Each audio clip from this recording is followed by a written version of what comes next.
The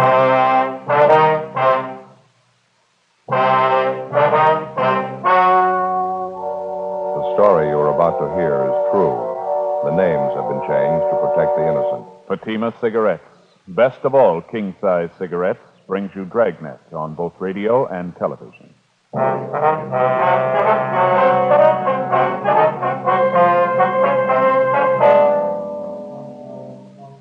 You're a detective sergeant.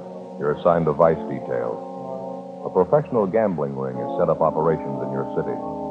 Dozens of citizens are being victimized. The gamblers keep on the move, changing their locations day to day. Your job? Get them. Compare Fatima with any other king-size cigarette. Yes, compare Fatima with any other king-size cigarette. 1. Fatima's length filters the smoke 85 millimeters for your protection. 2. Fatima's length cools the smoke for your protection. 3. Fatima's length gives you those extra puffs, 21% longer than standard cigarette size. Fatima gives you more for your money. And in king-size Fatima, you get an extra mild and soothing smoke, plus the added protection of Fatima quality. Buy Fatima in the bright, sunny yellow pack. Best of all, king-size cigarettes.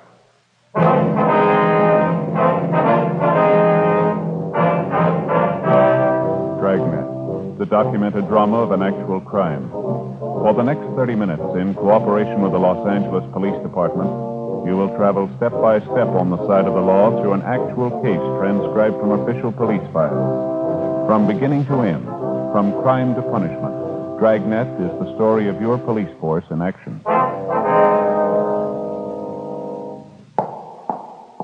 It was Monday, February 9th. It was foggy in Los Angeles. We were working the day watch out of vice detail. My partner's Bill Lockwood. The boss is Lieutenant Bingham. My name's Friday.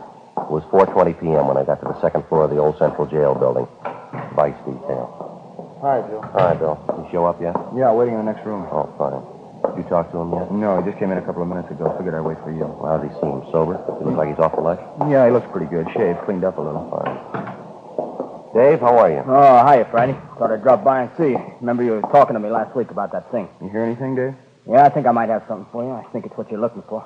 Tried to get you on the phone last night. You weren't in. Well, you should have left a message. Oh, I didn't want to do that. You know how it is. Guess I shouldn't even be coming up here like this. You got some kind of a permanent address, Dave? Phone number? Someplace we can contact you? No, I'm still floating around a little. Mm-hmm. Now, about this thing we were talking about, what'd you hear? I picked up a little chatter. I think it's what you want. Say, you fellas had your coffee. I haven't had mine. What do you say? Okay, how about the place down at the corner? Fine with me. All right, you want to check us out, Bill? Tell him we'll be back in about 10 minutes. Yeah, fine. Thank you. All right, Dave, we can go out this way. Okay. You're looking pretty good, Friday. World treating you okay? Well, I can't complain, I guess. Go ahead. Thank you. Guess we better wait for your partner, huh? What's his name? Lockwood. Oh, yeah, sure. The skipper's got something for us when we get back, Joe. All right. You're looking pretty good yourself, Lockwood. Yeah, real good. You seem to be in pretty fair shape. That pocket full of change sounds healthy. That's not too good. Still got a few dimes to rattle. Hasn't been coming too fast lately, though. Mm-hmm. You still setting pins down there at that bowling alley? Yeah, uh-huh. A lot of help hanging around, though. We really got to hustle for it. That's so. Oh, yeah. A lot of the alley's changing over to those automatic machines, you know? Mm-hmm. Quite a few guys out. A lot of the machines can set pins better than a man can. Hi, Matthews. How are you? Hi, Joe. Hi, Bill. What do you say, Jack? Say, who's that guy? He works out of the office. Why? Nothing. I thought I'd seen him around. Yeah. No, down this way, Dave. Just a couple of doors. Oh, yeah. By the way, did you hear anything about Tony? You know if he's in town? No, I've been working on it. That dirty Tony. He's not going to show. Go ahead, Dave. Yeah, thanks. Now, why don't you two grab the back table? I'll order up. All right, fine, Bill. Black thanks. with sugar, huh? All right. Cream and sugar for you, Joe? Yeah, that's fine. Bring a couple of those jelly donuts, would you? Okay. All right. Well, what's the story, Dave? What do you hear? Well, I heard about it last night, right after I left the alley. You told me to keep my ears open, you know. Yeah. Said you figured there might be something on that new bunch hanging around the bar down from the alley. You figured they might tie in with a new bunch of high rollers in town. Yeah. What'd you pick up? I think you figured right, from what I heard anyway. Mm-hmm. Here you go. Have a donut, Dave? Oh, yeah, thanks. You make a fine waiter, Lockwood. Thanks. We don't get a lead pretty soon. I may have to take it up. Dave was just telling me that he figures he might have something for us. He picked it up at the spot down from the alleys last night. Well, like I said, after I was through at the alleys, I stopped by the place and had a couple of beers. Can't afford anything else but a few nickels they pay me. Lucky to get enough to eat the way things are going. Yeah, it's pretty rough, I know. Well, what's the pitch you got, Dave? Well, I was sitting there having a beer, and a couple of those new faces were sitting next to me. So I put my ear out and tried to pick up some of the talk. Yeah. I couldn't get all of it, but I did get enough to make out there's going to be a big game tonight. From what I could get, there's going to be a lot of scratch floating around. You sure what's going to be, Dave? I had to play it careful, Couldn't be too nosy. Yeah, sure. Well, I sat and had another beer, and one of the new monks heard the other guy call him Mike, I think. He asked the bartender for change to make a phone call. He got the change, went over the wall phone. I got up and drifted over that way. And made out like I was watching the shuffleboard. I caught some of his talk. Yeah, what was that? Well, he was talking about some big game tonight. I heard him say to the guy on the other end not to show up before 11:30. Did you get an address? Yeah, Said he'd be back of an empty store building down on Gibbons Avenue. You get a number? 9122. What was that again? 9122, is that right? Yeah. Gibbons, huh? Yeah, I'm pretty sure. As soon as I get out of the place, I wrote it down. Wait a minute. I got it. Let's see. Yeah, 9122 Gibbons. That's it. Now, this fellow that made the phone call, you say his name was Mike, is that right? Yeah, that's what I heard his partner call him. He's kind of a short guy, like 35, 36 on the fat side, black hair. Mike Filmer. You know him? Yeah, we've had an eye on him. Thought he might figure in. And that about the size of it, Dave? That all you heard? Yeah, that's about it, Friday. As soon as he finished the phone call, him and his partner left. I finished my beer and left, too. I had to. Couldn't afford another one. Real tough these days. Yeah, well, thanks a lot, Dave. Really appreciate it. Well, don't mention it. You've always done all right by me. Donut sure tasted great. Still hungry. The way I feel I could take on a 3-inch steak. I'm sorry things aren't better for you, Dave. How about a 10 spot? Will that help you any? It sure will, Friday. Thanks a lot, huh? You really can use it. Well, I'm glad to help you. You're always helping out. You sure make it nice. I mean, you make it nice and easy on a guy. How do you mean? Well, it's always there first. I never have to come right out and ask. What's that? Good, though. You always get the pitch, don't you?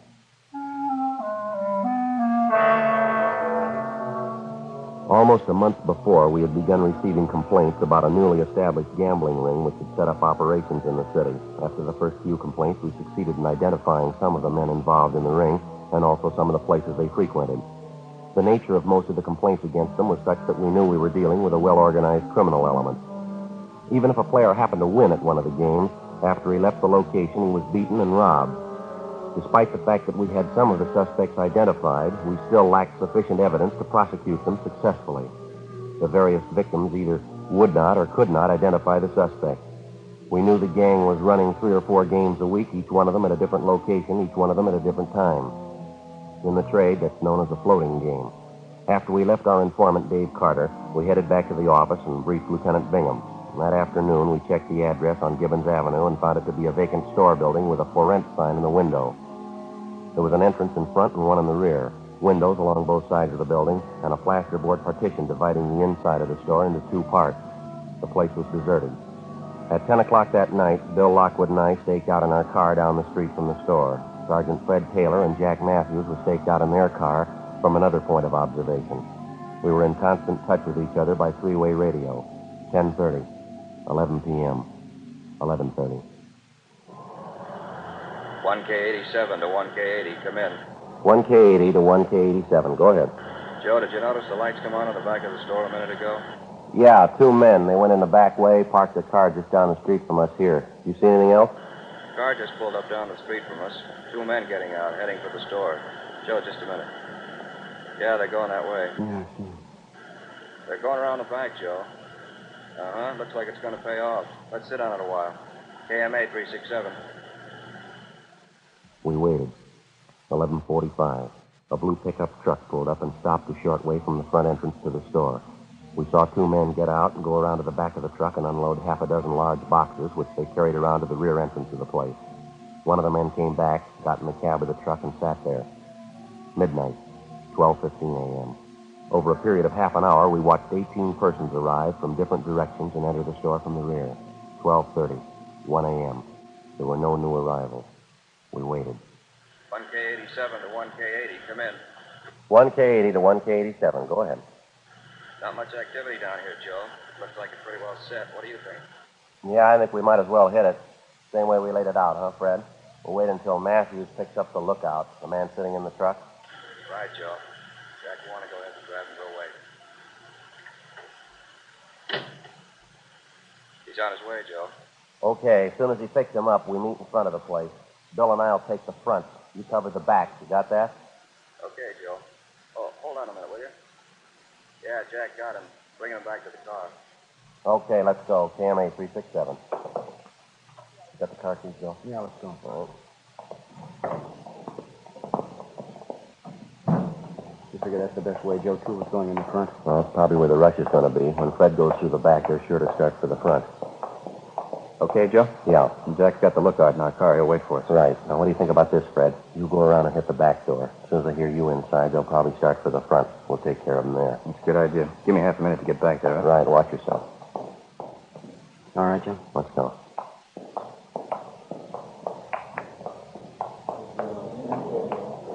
We're still going. Not wise to it. Yeah, let's hold it right there. Police officer, you're under arrest now. Hold it right there. Come on, Bill. Let's hit it. Shots, Joe. Yeah, come on. All right, get back there, Wally. Get back. Police officers. Come on, back against the wall. Going out the windows, Joe. Fred. I think get back against the wall, all of you. All right, I'll cover him. You get back to it after Fred. Right. All right, mister. With the rest of them there. Back against the wall. All right, I'm going. What's the beef about anyway? Just All right, having a all little of you. game? Turn around. Face the wall. Put your hands against the wall. What's the pitch anyway? Treating us like a bunch of thieves. You're just having a little fun. No harm done.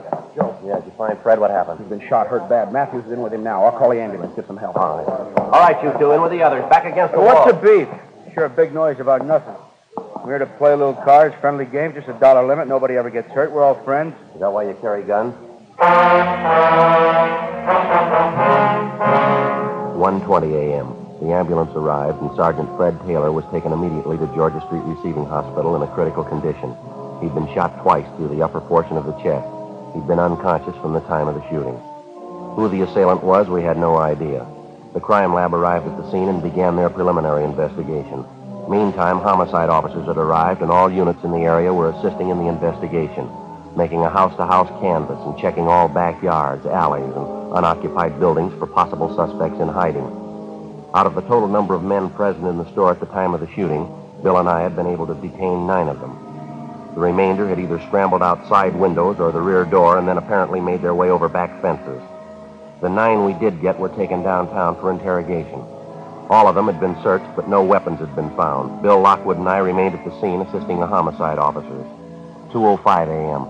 An additional 4 men who'd been present at the gambling game that night were picked up in the area, transported downtown, and held along with the other 9 at homicide detail. 2:20 a.m. Bill and I were called downtown to assist in the questioning. We got nowhere with the first 3 suspects. It was the same with the 4th.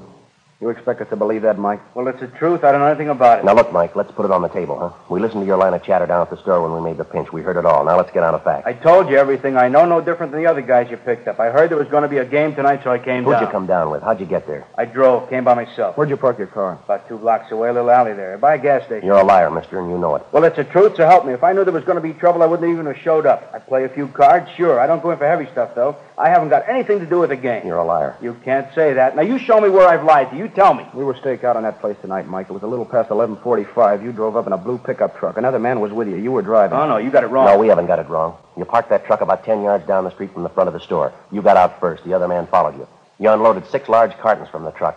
Some of the equipment we found on the store. You took it around back and into the rear door, didn't you? You got it wrong. It wasn't me. It couldn't have been me. Come off it, Mike. The man you were with, we've got him down the hall. The other officers have talked to him. He gave him the straight story. But I didn't come with any other guy. Now, will you listen to me? I knew some of them there. I'll admit that. I came by myself. Now, you listen to me, mister. You get this through your head. Get it once and for all. This isn't a gambling beef anymore. Somebody's been shot. He's been hurt bad. Well, that's not my fault. I didn't shoot him. I don't know anything about it. You know more than you're telling. You lied about coming there in that truck. We saw you. Something else. The truck's been checked out. It's registered in your name. Now, you come up with an answer for that one fast. Well, I don't get it. Maybe my truck is down there. If it is, I don't know how it got there. You're in a jam, Mike. This isn't any misdemeanor rap. I think the sooner you realize that, the better it's going to be Look, for you. you don't have to tell me it's serious. I know that. Now, what do you want from me anyway? You know what we want. You know the answers, and we want them. You're part of that gambling setup. We know that. We know who was there tonight. Everybody. We want the names of every one of them. Now, either you got the answer to that shooting or somebody in that crowd has. We're going to get the answer, Mike. Don't make any mistake about it. We're going to get it. Now, what do I have to say to convince you you're talking to the wrong guy? Not according to the man they got down the hall, the one in the pickup truck with you. He gave us the whole story. You hired him to help you tonight. You were going to pay him $20.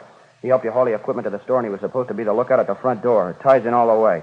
How about it? All right. Now, you've been calling people liars, huh? Well, he's the liar. The whole lousy story is nothing but a lie. All right, keep quiet. Friday talking. Oh, yes, sir. Oh, all right. Yeah. Okay, thank you. Now, you listen, Mike. Here's a piece of advice. You make up your mind. How do you mean make up my mind? I'm trying to cooperate. You don't believe me. I'm trying to help you out every way I can. I'm only too glad to give you a hand. I know you got a tough job. You got my Now, sympathy. don't you worry about us, mister. From here in, start worrying about yourself. You're going to do a lot of it. I don't know what you're talking about. That policeman, he just died.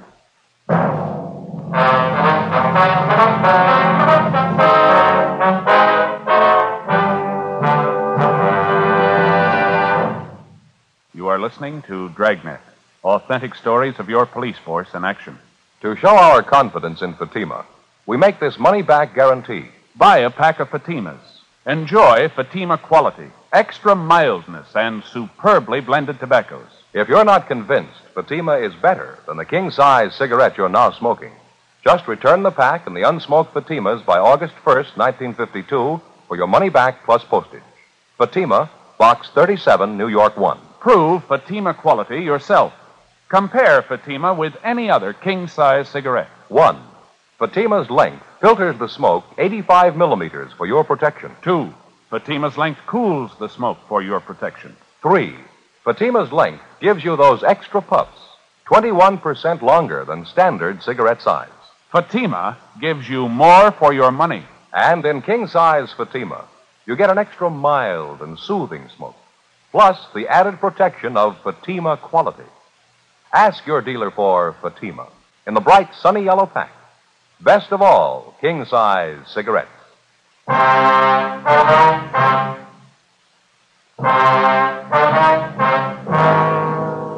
Tuesday, February 10th, 5:30 a.m. Sergeant Fred Taylor had died at approximately 5:22 a.m.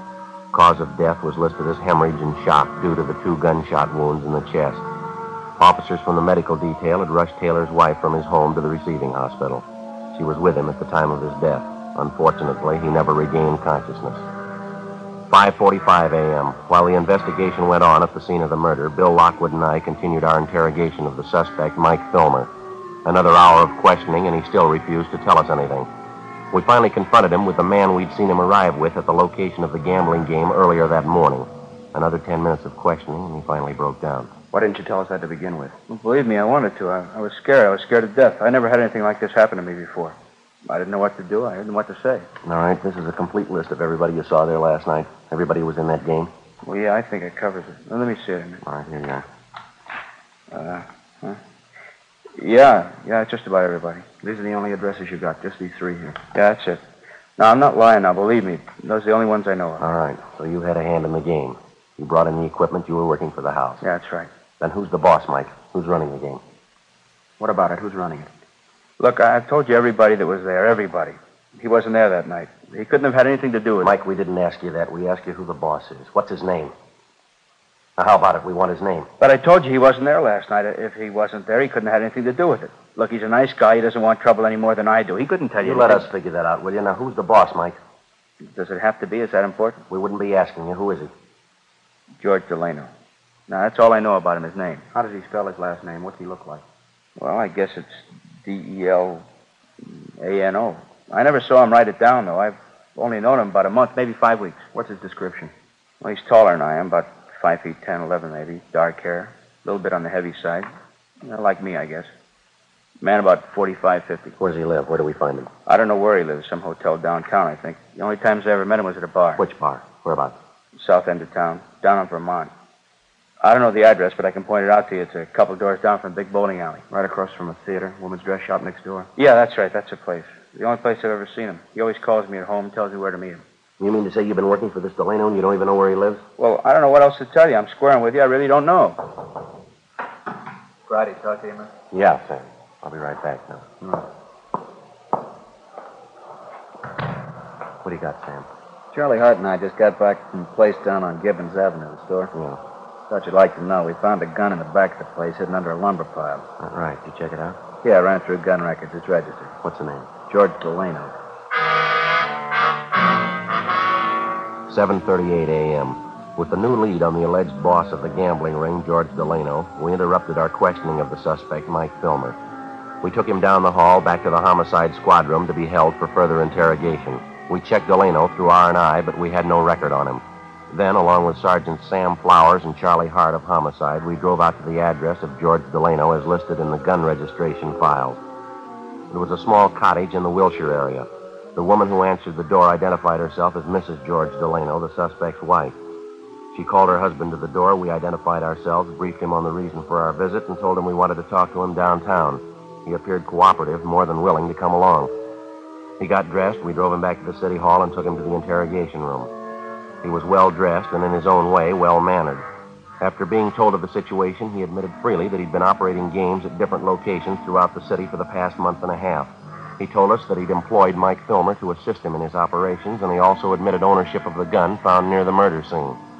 The gun had since been checked by Russ Camp and ballistics and found to be the murder weapon. Well, yes, it's my gun, but I'd like to explain a little bit about it. What's that, Delano? Well, number one, I admit I'm a gambler. That's my racket. I'm new to Los Angeles.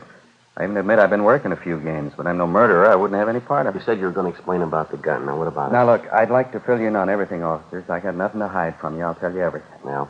When I first came to this town, as I say, it's been about 5-6 weeks, I made a few connections, and I started running these games. For the first couple of weeks, everything went fine. No beefs, everything was fine. All I had to do was dodge you fellas, and then the trouble started in. How do you mean? You mind if I have a smoke? I'm a little upset. All right, go ahead. You care for one? No, thanks. Yeah. I want to fill you in from the start. I want to clear this whole thing up. Yeah, that's what you said. Yeah. Well, as I told you, first few weeks, everything was fine. Then one night when the game was just about ready to break, a couple of punks came in, held us up. They cleaned everybody in the place, made a big haul. When was this? Where did it happen? Down on the east side. Punks took us for everything. You know how it is. Couldn't make a report to you. I just had to take it, cover the losses myself. Yeah, now how about that gun? I'm coming to it. This thing happens, and I figure that's the end of it. But no, a couple nights later, they hit again. I still can't squawk. I have to stand the losses.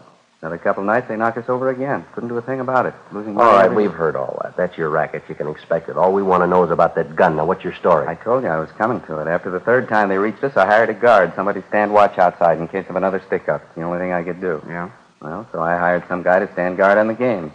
Loaned him my gun in case there was any trouble. And you told him to use it in case there was trouble. Yeah, that's right. How about a raid from the police? You tell him to use it for that? No. Matter of fact, I made a point of telling him about that. All he was supposed to use the gun for was just to fire it up in the air, maybe scare those punks off and warn the guys inside at the same time. We'll talk about that later, Delano. We want to know who had the gun last night. Well, the guard did. I told you I loaned him the gun. Who's the guard? What's his name? Where do we find him? His name's Jake. A friend of mine got him for me. It's Jake Gleason. That's Gleason. Where's he live? Couldn't tell you that. I don't know. I always contacted him at a bar in South Vermont, place I go quite a bit. Be a little too early to catch him there now. What do you know about this Gleason? What's he look like? I don't know. I haven't seen him much. I guess you'd say he's about 32, 33. Kind of light brown hair, tall. Ex-con, I think. Either he told me or somebody told me he did time. You knew he was an ex-con and you gave him your gun. Well, yeah, but I didn't tell him to shoot anybody. I made a point of telling him that. The dumb jerk, especially shooting a cop. All he was supposed to do was fire up in the air if those punks came around, scare him away. To help me, that's the only time he was supposed to use the gun. I told him that. Not much of a story, Delano. Can you prove it? Sure, I can prove it. You can ask Mike Filmer. He'll tell you the same thing. You can ask Gleason himself. The dumb jerk. Mike said he wasn't too sharp, a little punchy, wasn't quite right in the head. What's that? I said he was a little punchy, wasn't quite right in the head, Gleason. You mean you met him in a bar, you didn't know anything about his background, you knew he was an ex-con, you had an idea he wasn't too sharp, maybe he wasn't all there, is that right? Yeah, that's about it. And you put this man in a spot where you knew he'd be in trouble, and then you gave him a gun, is that right? How about it, Delano? What are you looking at me for? I told the dumb jerk what to do. I didn't tell him to shoot anybody. Punch drunk boozer. Yeah. It's the truth. I didn't have a thing to do with it. I hired the guy, that's all. It's not my fault. What are you looking at? I wasn't even there. I didn't even know about it. I didn't kill that cop. Didn't you? 9:23 a.m. We continued questioning George Delano. He told us that he'd instructed Jake Gleason, the ex-convict, to stand guard at the rear of the store where the gambling games were held. He insisted that his instructions to Gleason were that if he had to fire the gun at all, he was to fire it in the air, and then only as a warning signal in case of robbery attempt. Delano was detained by homicide officers pending further investigation. We checked the name and description of Jake Gleason through R&I and found his record and mugshot. We showed the mug to Delano, and he identified it. Gleason's record showed him to be on active parole. 10:30 a.m., we contacted the parole office. They gave us his address, and Bill and I checked it out, a second-rate hotel on South Flower Street. The manager told us Gleason had left the hotel about 7:45 that morning and that he was not expected back until after 6 o'clock that night.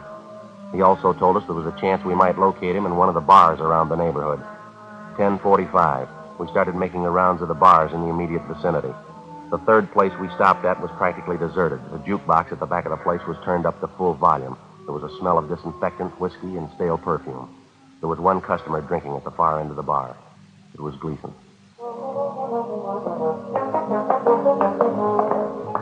that police and police officers. All right. Shake him down, Bill. Clean, Joe. All right. Hands in back of you. Yeah, you want to kill that jukebox, Bill? Yeah. All right, you know why we want you. Yeah, I know. Knew there wasn't any sense running. I knew you'd be around. All right, let's go. Could you do me a favor? I mean, wait a minute, just a minute. Yeah? Just like to tell you I didn't mean it. I guess it's my own fault. I shot him. I shouldn't have had the gun, shouldn't have taken the job. I shot him. I didn't mean it. All right, come on. There ought to be a way, don't you think? I mean, there really ought to be a way. What's that? I didn't mean it. No reason to kill him. I didn't even know him. I just keep thinking there's only a way if I could take it back again, you know? Yeah, we know. I mean, if I could go back and change it, make it all different. I mean, right from the beginning, I wouldn't even look at a gun. I'd change everything. You bet I would. I wouldn't even look at a gun. If I only had the chance, you know? Second chance. There ought to be a way. Second chance. You started with a gun, Jake. Yeah? You never had a first one. The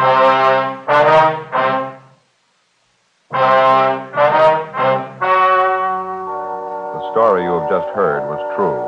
The names were changed to protect the innocent. On May 22nd, trial was held in Superior Court, Department 88, City and County of Los Angeles, State of California. In a moment, the results of that trial.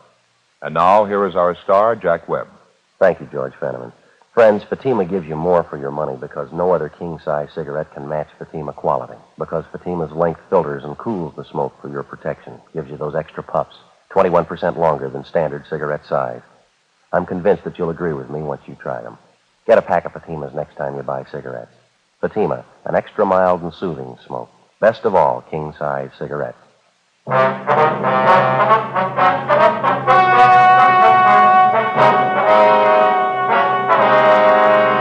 Jacob Allen Gleason was tried and convicted of murder in the first degree and was sentenced to a life term in the state penitentiary.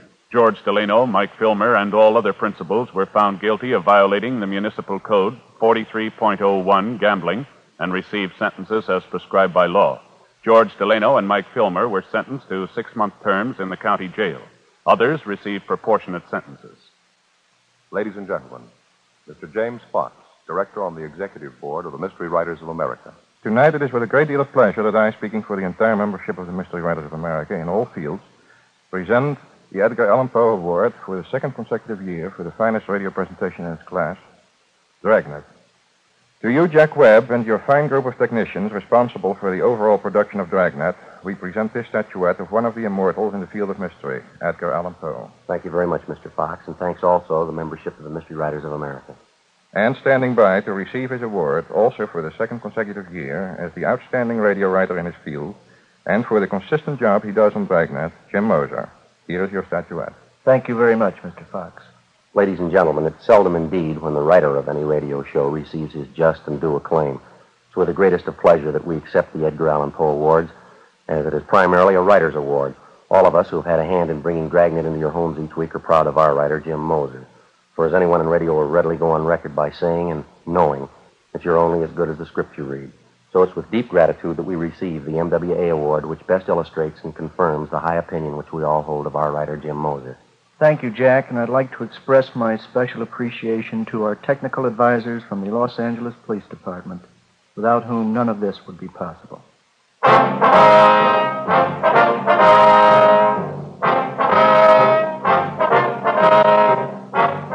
You have just heard Dragnet, a series of authentic cases from official files. Technical advice comes from the Office of Chief of Police W.H. Parker, Los Angeles Police Department. Technical advisors Captain Jack Donahoe, Sergeant Marty Wynn, Sergeant Vance Brasher. Heard tonight were Martin Milner, Eddie Firestone, Whit Connor. Script by Jim Moser. Music by Walter Schumann. Hal Gibney speaking. Fatima Cigarettes, best of all king-size cigarettes, has brought you Dragnet, transcribed from Los Angeles.